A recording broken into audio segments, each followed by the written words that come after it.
And welcome to another episode of the AAU Overtime Podcast. Jordan DeLuciano here as always. And yes, it is that time of year. National championships are right around the corner. Feels like just yesterday.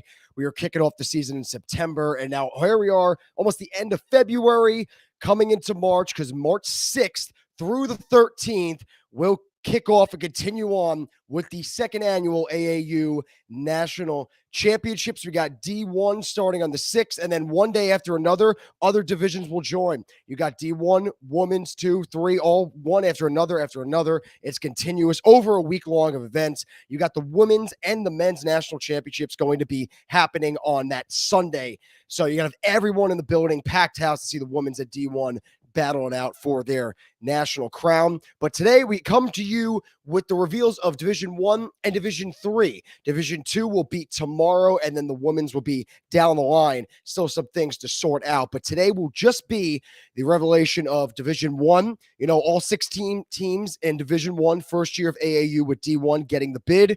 So they'll all be represented, just a matter of where they line up and what pool they're going to be in. And then we'll get to D3 as well. And then tomorrow, like I mentioned, same place, YouTube and Twitter, or X, whatever you call it. Pretty much X now is the new name. X or YouTube, you can find tomorrow's show, same time, 7 p.m. Eastern Standard, when we reveal Division 2. Division 2 is going to be a lot more teams to go through. We got a lot more pools. But we're going to kick things off here with Division 1, Pool A. Before we get into that, very important change coming to this year's national championships. No more ties. Executive Director Scott Solomon mentioned this earlier in the year on this podcast when he hopped on. You know, he did not want teams that were undefeated 2-0-1, 2 wins, 0 losses, 1 tie, going home. So no more ties. It's going to be overtime till we get a winner. So we had some weird games last year. You know, teams would go to overtime in the final day of pool play, and they couldn't afford a tie because a tie would have knocked them out because of a tiebreaker situation. So we're just going to get a decisive winner now. I believe that was a interesting situation with Georgia and Bonaventure, and then Babson and Binghamton last year. In those 2 overtime games, the final days of pool play, one of the 2 teams in those situations could not afford a tie. If they would have tied, it wouldn't have helped them. They would have knocked out. I think it was Binghamton and not Binghamton, Babson and Bonaventure, I think, needed a win. A tie would not have helped them. So don't have to worry about this year. It will be overtimes, no ties. So you get the win. All is good. You know, just win and you're in. Keep winning and you're all set. You know, it's easy, right? Just win the hockey games. No big deal. But without further ado, let's get into it. We'll go Division 1, pools A, B, C, and D first, and then pools A and B for Division 3. So we'll kick it off with Pool A. Make sure I'm not too small on the side. No, I'm way too small there. There we go, a little bit better. All right, so Division 1, Pool A, kicking it off with the number 1 ranked University of Tampa Spartans. Last time they came into nationals as the number 1 ranked team, they were upset in the final game of pool play in overtime. I believe that was Christopher Newport's 2 years ago. So, yeah, not fond memories for the Spartans at the number 1 seed, but well-earned this year. 16-5-2 overall on the year. They were 7-1-1 within the College Hockey South. They do have another CHS opponent we're going to talk about a little bit coming up next in this same pool. They have a 4-3 loss to Alabama and a 5-5 tie to University of South Carolina. Those are that 1-1 within that 7-1-1 in the College Hockey South. They also have 6 out-of-league games in which they went 4-2. So a very good year all around for the Spartans. And they also went 3-1 against the Upstate Conference, which they're going to see again in this pool, which we'll touch upon in a little bit. Once again, tied for the team lead, team captain Ryan Andrews, 31 points on the year. But they have an interesting goaltending situation, the Spartans. 3 goaltenders, 7 games, and 9 games. So a lot of the 3-headed monster back there, all getting a fair share. So it'll be interesting to see what the Spartans do. If they roll with 1, they go back and forth with 2, or, you know, all 3 have a fair shot at getting into the pool play games. But the Spartans, well earned. I believe they had rating wise on My Hockey Rankings, it was either them or Farmingdale had the hardest ranked schedule. And I think it was Tampa. So there's a reason why they're number 1. First of all, 16-5-2. That alone will help you out with that record. But also having the one of the hardest schedules, that will do it as well. So number 1 seed, Tampa Spartans. And number 2, mentioned them a little teaser before, the Bulldogs. University of Georgia, they won the Savannah Classic this year, knocking off University of Florida in that final game. That game I was there for. That game was a hectic finish, chaotic end, finish in the Bulldogs' end. They held on for, I believe it was a 4-3 win. A lot to keep up with. But a 4-3 win. The Bulldogs went 17-6-1. But since that Savannah Classic win, in the 7 games since, they're 4-3. So not the greatest end to the season for the Bulldogs. 9 of the first 10 games of this year for Georgia were on the road, and they went 7-2-1 in those. So tough start on the road, but they made the best out of it, winning 7 of those 9 of 10 on the road. And we talked about the goaltending for Tampa. Georgia really has a two-headed monster with Testino and Newbold. I believe both of them have under 3, maybe like under 2.5, 2.6 goals against averages. So I've spoken with head coach John Camp throughout the year. He said he can go one game it's Newbold, one game it's Testino, just back and forth, and he feels completely fine with no matter who's jumping in net there. So Georgia is a very sound team. They're very technically, systematically structured team, good goaltending, solid head coach, solid is saying it lightly, in John Camp. I know he'll probably be annoyed. I should have pumped his tires a little more. But number 8 seed and the number 2 team in Pool A is Georgia. Number 3 team in Pool A, number 13th rank, representing upstate, is Cortland. They went 11-9 this year, so just a bit over 500, but they also had 4-game win streak and a 3-game win streak this year. So they went on 2 little runs there, but were not able to sustain it. They've been represented in back-to-back years. Last year at the national championships, 2 years ago at the Fed Cup, Cortland. I believe they did not make it out of pool play either of those 2 years, but they're represented here. They're going to go up against Georgia right off the bat, but they have 2 key wins this year. I mentioned Cortland got the win streaks here and there, 4-3 game win streaks, not able to really maintain those win streaks and keep a consistent head at 11-9 overall. But they have 2 crucial road wins this year. They knocked off Farmingdale on the road and Bonaventure on the road. The Farmingdale game was in overtime, in which they had a big lead, coughed it up late, and then won it in overtime. I believe there was a hat trick that game. Sarosi was the last name. Forgive me if I'm not remembering the first name, but Sarosi got a hat trick on the game-winning goal in overtime. But Cortland, 2 big road wins this year against Bonaventure and Farmingdale. So they're a sneaky team. I say this every year. Don't look at the ranking next to the team and think, oh, this team is ranked whatever, and then they shouldn't be that good, or like we're the number 3 seed, we're going up against the number 55 seed, whatever it may be. I'm just making up examples, but don't look at the numbers next to the team's rank and think that's what they represented. Don't look at the records. Nationals, anybody can beat anybody on any day. So Cortland, number 13, and the final team in the pool, number 16, the Blue Hens out of Delaware. Tough season for the Blue Hens, 6-20-2. And the numbers at the end I'm mentioning are ties. If anyone is wondering, they're not overtime losses or shootouts or whatever. So 6 wins, 20 losses, 2 ties for the Blue Hens. They took a big hit in terms of losing graduating players. I believe it's like 5 or 6 of their leading point producers from last year, the Blue Hens, no longer with the team. Their starting goaltender from last year, no longer with the team. So a tough year after a strong finish last year. They were right there with it with Farmingdale in that final game of pool play last year. Farmingdale knocked them off 3-1. It wasn't until the late in the third period, Farmingdale extended the lead to 2 and got that third goal, and then wind up knocking off Delaware. But Delaware, tough season, lost a lot of point producers in the top of the lineup, lost their starting goaltending, but they're a very feisty team, Delaware. They get in your face. They're not afraid to, they'll give you a couple whacks. So Tampa, you're getting them game 1. Don't be surprised. Things are going to be pretty physical with Delaware from my point of view of watching them this year, me being around the Empire Conference a little bit more opposed to the others, but still in the loop with the other conferences. But Empire Conference, I've seen the Blue Hens often an amount of times. They're very physical team. They are not afraid to get physical, and then a little bit of the verbal stuff as well, Delaware. So there you have it, Pool A. Tampa, Georgia, Cortland, and Delaware. So I'm going to take Pool A off the screen. So get me on the wide shot now. And we will move on to Pool B. Make sure my notes are intact here as we hit Pool B. All right, so representing Pool B and as the number 1 team in the second pool and the number 2 team in AAU Division I, Niagara University, 18-3 3-1. They have those 2 losses and 1 tie. So that 3 losses and 1 tie in the record. 2 of the losses and 1 of the ties, so the only tie, is against one team, Bonaventure, and that's it. So they've really handled a lot of the teams throughout the year, and actually had their goaltender, Josh Lascelles, who is arguably the best goaltender in Division One. I asked him about what's going on with Bonnies. You guys could take care of everybody, but you've lost twice and tied once against the Bonnies. But get this stat, helped out by Josh Lascelles and the defense and the structure in front of Niagara. They had a 5-game streak of not allowing a goal. So they had a 5-game shutout streak, and they've let up more than one goal 4 times this year. So that's how good this Niagara team. They don't let up any goals. I had to double check the stat there. It's insane, that 5-game shutout streak. They don't let up goals.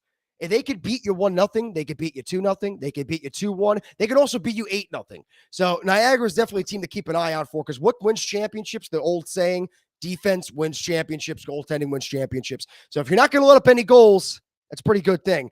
And how did Babson win that the Fed Cup 2 years ago? Great goaltending, great structure. You know, Babson wasn't a team that blew the doors off everyone. Good defense, great goaltending. That's how they were the first champions, and they won that Fed Cup a couple years ago. So Niagara representing Pool B. They are the number 2 seed overall. Second team in Pool B, the number 7 ranked University of South Carolina, the Gamecocks. I'm still trying to get a hold on that alternate black and red jersey. You're going to find a way to get that jersey. The Gamecocks 16-6-1. They have 5 players on their team, a point per game or better, the Gamecocks. And they had an 11-game win streak this year. So a huge torrid run for the Gamecocks. But they've only had 5 out-of-conference games. And you look at their pool right now, everything's out of conference. We got 2 Empire teams we're getting to, and we got the upstate team in Niagara. So that could be a huge difference for teams that come into nationals when they're in a pool with teams out that they've never seen before, or they've never even seen teams in their conference before. So that could be a challenge for South Carolina. Only 5 out of conference games, and their whole pool right now is out of conference. It's not even one team in the College Hockey South that they have to deal with. So, and then their final 5 games of the year, they went 3-2. Those 5 games, they played Georgia and Alabama. We'll see Alabama a little later. And we mentioned Georgia before. They went 3-2 in those 5 games against those 2 teams. So something to keep an eye out for South Carolina. Very strong team. Again, they're always in the thick of things, whether it be in the tournament or in the College Hockey South. But a lot of non-out-of-conference games this year. Everything was mainly in the CHS for the Gamecocks, and now they're in a pool where they're facing nobody in the CHS. So something to keep an eye out for. And now the third team in Pool B, the Stags, Fairfield University. They're number 11th ranked overall. And the Stags, what an up and down season for them, though. They come into this year, they lose one of their goaltenders from last year. I believe Webb was the last name. They lose their leading point producer, Spaziante. They lose a senior on the leadership end, good point producer, and Pete DiCelli. And they started this season 0-6. Against some of the best teams this Division I has to offer. So Fairfield really put themselves behind the 8 ball this year, but then they rattled off 5 straight. But they have some moments where they have that 0-6 start, they win 5 straight, but they also have 2 losses this year to Division II opponents, Stonehill and Sacred Heart, both of them coming in the latter end of the season. So it's really been a Jekyll and Hyde up and down season for the Stags, and the point production has not been as consistent as it was last year. But something I mentioned, it was a team I said keep an eye out for when I was with Murph, with the Hockey House. We did our first half recap show right at the end of the first half of the season, obviously. And a team I said to keep an eye out for was the Stags. You know, they're a strong team. They did lose some point production from last year. They lost one of their goaltenders from last year. They got Dylan there in net now. But just been an up and down season. And in the pool play at Nationals, you cannot afford any up and downness, because you lose one, it's going to be tough to overcome, you know, especially with the no ties. Now you got overtimes until we get a winner. But the Stags, they can get hot, they can get cold in a snap of a finger this year. But is this the time they get hot? Is it Nationals time? They go back to that 5-game win streak ways after they started 0-6. But now another Empire Conference team, Fordham University, the number 15 ranked team in AAU Division I, the 4th team represented in Pool B. They are 10-14-1 overall on the year. Two guys to keep an eye out for. Their go-to guys, Anthony DeMario, Owen Goulette. DeMario, 48 points this year. Goulette, 44 points. So there's their go-to guys. And their goaltender, Dan Gertie, usually gets the bulk of the games. And he stood on his head a couple of times last year. I remember, was it a game, not against Alabama last year? It may have been against South Carolina. Correct me if I'm wrong, where he made a ridiculous amount of saves, and they came out of the game with a tie last year. So, hey, good goaltending. You can ride it to a strong performance and maybe win a pool game here or there. But Fordham, it's kind of been up and down for them this year. They had a decent start, but they've played 11 games this year against Division II opponents, and they're 6-5 in those games. So Fordham is struggling to really get that solid stride throughout the year. It's kind of like Fairfield with that consistency. And they wound up finishing under 500, lost their final game last weekend at home against Farmingdale. But they have two elite goal scorers and point producers at the top of the lineup. I mentioned DeMario and Goulette. And DeMario was a player of the month. Don't remember what month it is. Try to keep up with all the player of the months. But yes, DeMario was one of the Division I player of the months this year. So that does it for Pool B. Right at the top, again, Niagara, Gamecocks, Stags, and Fordham University Rams. That is your Pool B in Division I. Make sure everything's all right. I'll save that on the screen as now I take it off. And let's move on. Flip the page in my handy dandy notes over here. We are going to go on to Division I, Pool C. Pool C. It is the former last year's number 1 ranked team. Now they go into the national tournament as the number 3 team. I think Bonnies now are a little bit happier. They go in as the number 3 team. Number 1 team last year, the Bonnies, they were knocked off in that final game of pool play. They needed a win in that overtime. A tie would have done them nothing. If they would have tied Georgia, Georgia moved on. Georgia wins that game, Georgia moves on. So the Bonnies needed an overtime win. They did not get it. They were knocked out as the number 1 seed. And so far, we still have the curse of the number 1 seed in pool play. Tampa 2 years ago, Bonnies last year. Bonnies now coming in as the number 3 seed. 17-3-1 overall. Bonnies went 15-0 to start the year. I mean, what a run. And the run came to a very unfortunate end. I mean, if you're going to lose in your 16th game of a 15-0 run, it's better to lose to the number 1 team in the AAU Division I, which is Tampa. Tampa knocked them off 7-1 in that game. So I'm trying to turn off. I don't want to get any notifications during this. Don't want any distractions that I'm dealing with. There we go. Perfect. Yeah. So if the Bonnies, they went 15-0, who they lose to Tampa, and Tampa 17. That's a team that's how many? I'm going to go back in my notes. How many games did Tampa win this year? 16. They just missed out on that 17th win like the Bonnies had. But Tampa took that one 7-1 over Bonnies. But still, very strong year for the Bonnies. Starting off 15-0, like I said. Strong lineup. Owen Hughes right at the top. Good goaltending on the back end. A tough finish last year for the Bonnies. But nonetheless, another great year. It's been 3 years in a row in AAU. The Bonnies are a real threat. 2 years ago, knocking off Farmingdale in the final game of pool play. And strong start to this year, 17 wins overall, only 3 losses and 1 tie. But to finish the season, 2-3-1. After that 15-0 start, they did go 2-3-1, losing to Binghamton and Cortland, and they tied Niagara. So if you're Binghamton, Bonaventure, if you're 2-3-1, that's not Bonaventure record right there. Not the best finish of the year, but still overall a great year for the Bonnies, number 3 seed, 17 wins on the year. And you can't just push aside that 15-0 start. And a similar thing to Niagara. I think Niagara does this a little bit better, but the Bonnies can also beat you 2-0, but also beat you 8-1. They could keep you out of the net, but at the same time, they could put pucks in the net just as easy as they can keep pucks out of their own net. So Bonaventure, top team in Pool C, number 3 overall in AAU. They see a familiar foe, though. University of Buffalo, the Bulls, number 6 seed. Bulls went 13-8 overall on the year. And they have 2 1-goal losses against the Bonnies this year. So they're 0-2 with 1-goal losses, both of them against the Bonnies. So that'll be very interesting to see if we get a battle of the 2-0s going into the final day, game 3 of pool play, if the Bulls can avenge those 2 losses where they're right there, just could not overcome it against the Bonnies. And they also have a loss, a 3-2 game in the second game of the year against one of these teams that we're about to talk about. It's going to be Quinnipiac. We're going to talk about them in a little bit. But yes, Buffalo did play Quinnipiac, second game of the season. Quinnipiac took that game 3-2. So another thing to keep an eye out for. A lot going on with these top three teams. And back-to-back years, Matt Tullo out of Long Island, New York, back-to-back years, he is the leading point producer for the Bulls. So University of Buffalo, number 6 team overall at AAU, and second team here in Pool C. We just mentioned them. Quinnipiac representing the Empire Conference.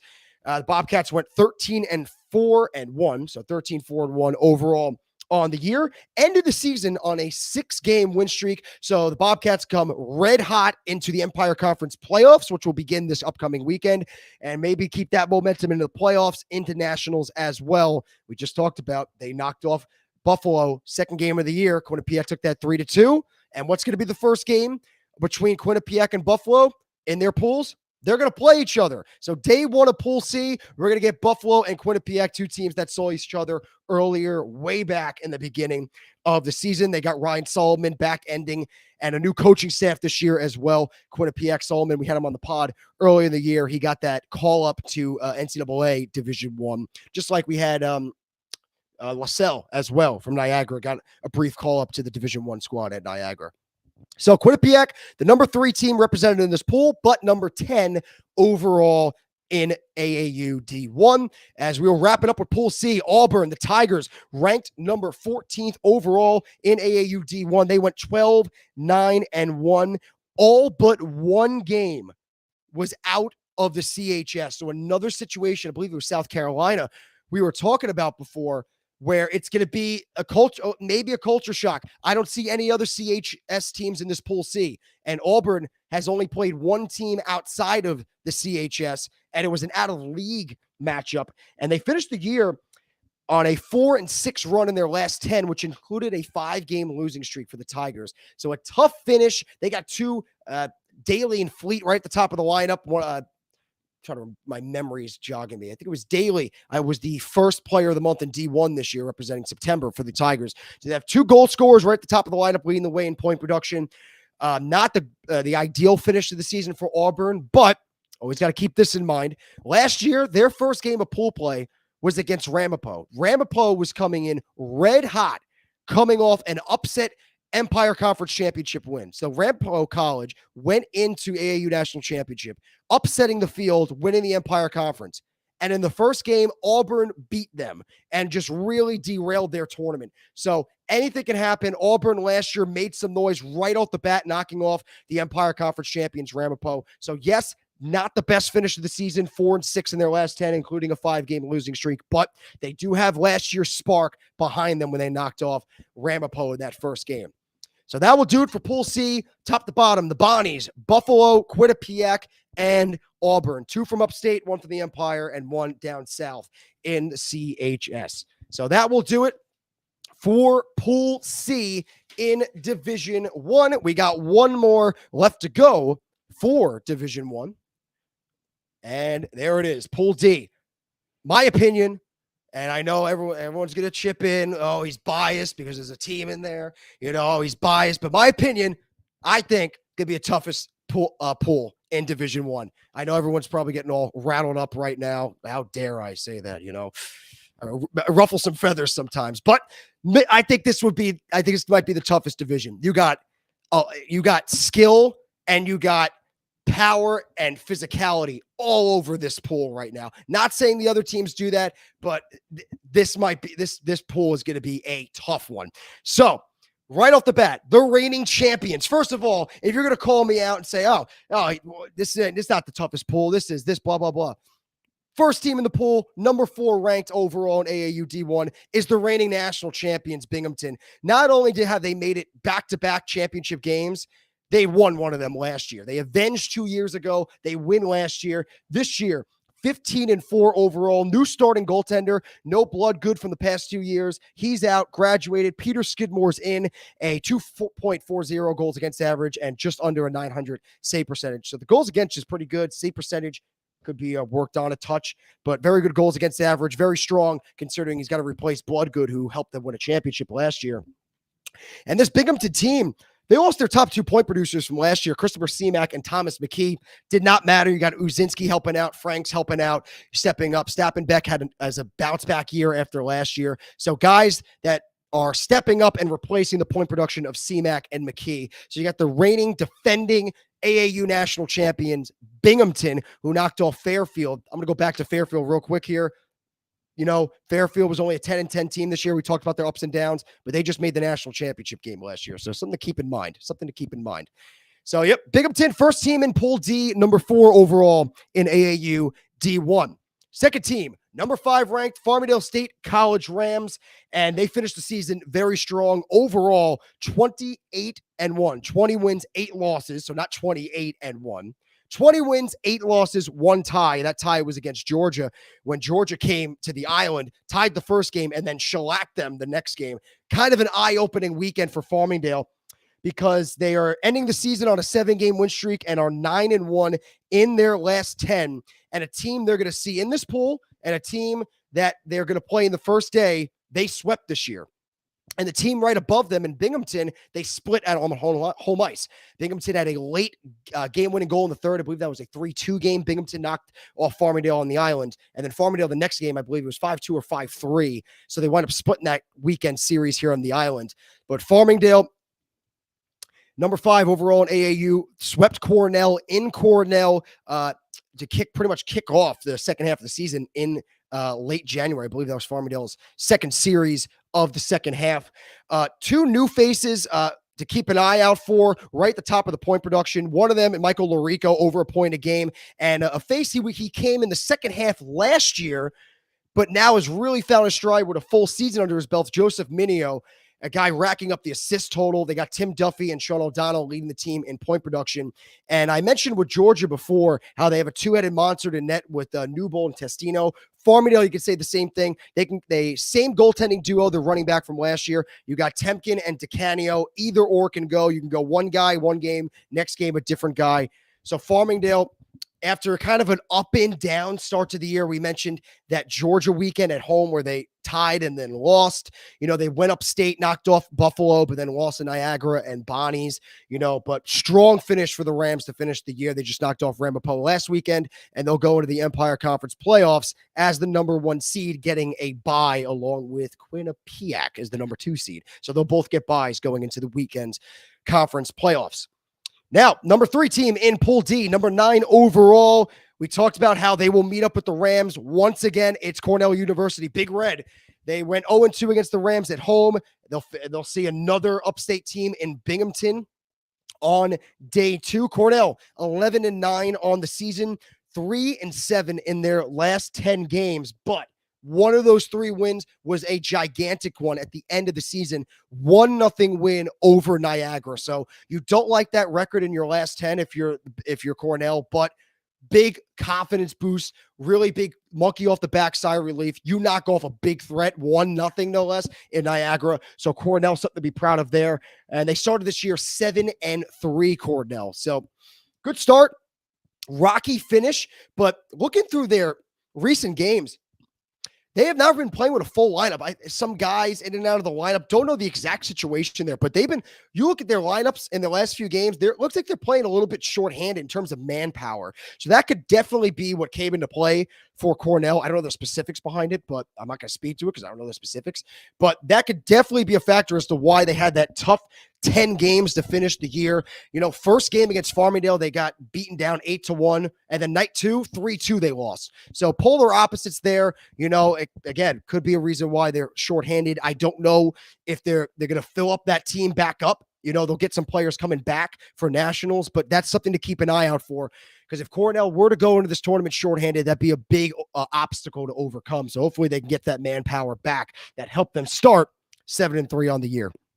And then wrapping up Pool D, it is Bama. Crimson Tide, number 12 overall in AAU. They went 13-13, so 500 on the year. They started February. They went into the month of February 12-7. So another team with a tough finish to end the season. Max Savaloya, once again, their leading point producer with 31 points on the year. And something to keep an eye out for, I've talked about during this podcast, is goaltending. Goaltender Luke Haggett is their guy this year. He'll run that through AAU National Tournament this year. Last year, in 4 games, Haggett, a 1.51 goals against and a 943 save percentage. So Haggett got hot last year. He's having a strong year this year. So that's something to keep an eye out for Alabama. If Haggett can once again keep them in those games, because he got them out of pool play last year. So my opinion, I think I said it 2 years ago on the first pool play show that I said one pool was going to be the toughest one. I wound up being completely wrong. I think what the number 1 team in that pool kind of ran through everyone. So who knows? I could be wrong. Just my opinion. If you like it, great. If not, whatever. It's I honest opinion. This pool I think is going to be pretty tough. Good goaltending. Cornell, they get that lineup back. They could be something to watch out for. Farmingdale, great finish to the season. And then obviously the reigning champions, Binghamton University.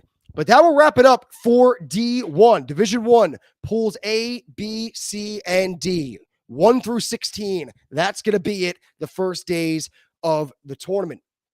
So now, to wrap up this episode of the Overtime Pod, we will finish up with the 2 pools, A and B, of Division 3. Again, for those watching, Division 2 will be tomorrow, same time, same place. We'll run through Division 2, and then the women's bracket, we will wait something cleared up. I believe some games still have to wrap up on that aspect. So, wrapping the show up, A and B of D3. Let's get into it. Representing the number 1 seed in AAU Division 3, the Hurricanes, University of Miami, 8-2 in their last 10. They also have 5 wins against Division 2 opponents. Very impressive. They seem to be just playing on a level above everyone else this year. They've kind of been in that number 1 seed the majority of the season. They have 6 players over a point a game. Matthew Schneider is 10th in Division 3 with points with 38. And 14 times this year, the Hurricanes have scored 5 or more goals in a game. So like I mentioned, they feel like they've just been playing on a level above everyone else. But again, keep in mind, anybody can beat anybody this tournament. Nobody's a shoo-in. Don't be confused by the number next to anybody's names. Anybody can beat anybody. So number 1 seed, Miami Hurricanes. Stony Brook University, after a tough couple of years, as my background spazzes out. That's a nice green screen. Let's see if I...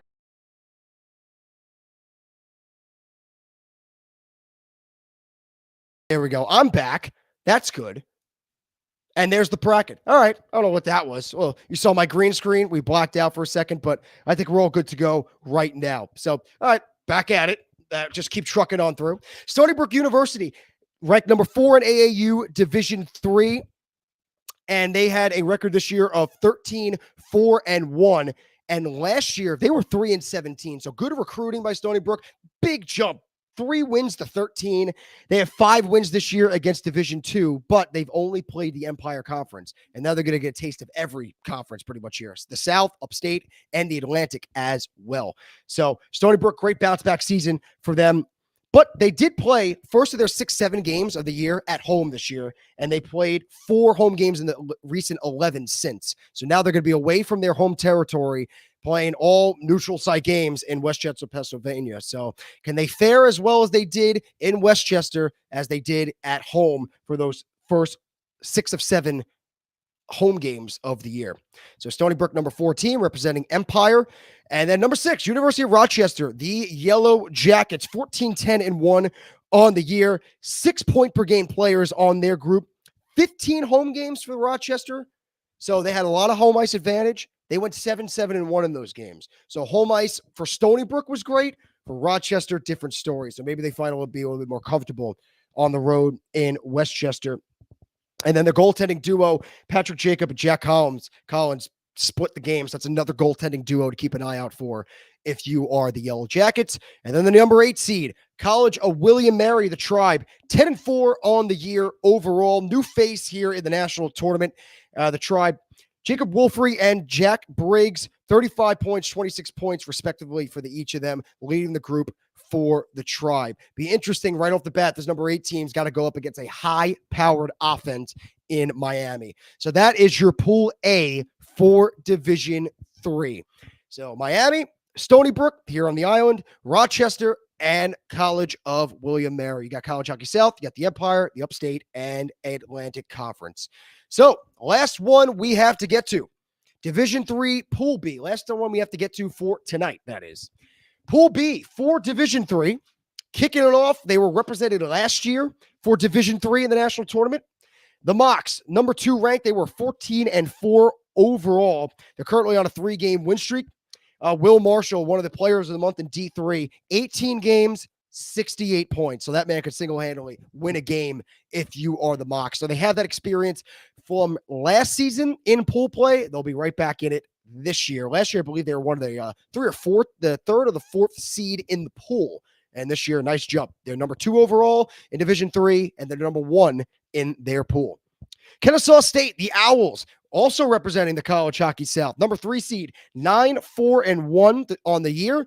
They started 1-2, and then they just rattled off 5 wins in a row. So impressive start for the Owls after that 1-2 beginning.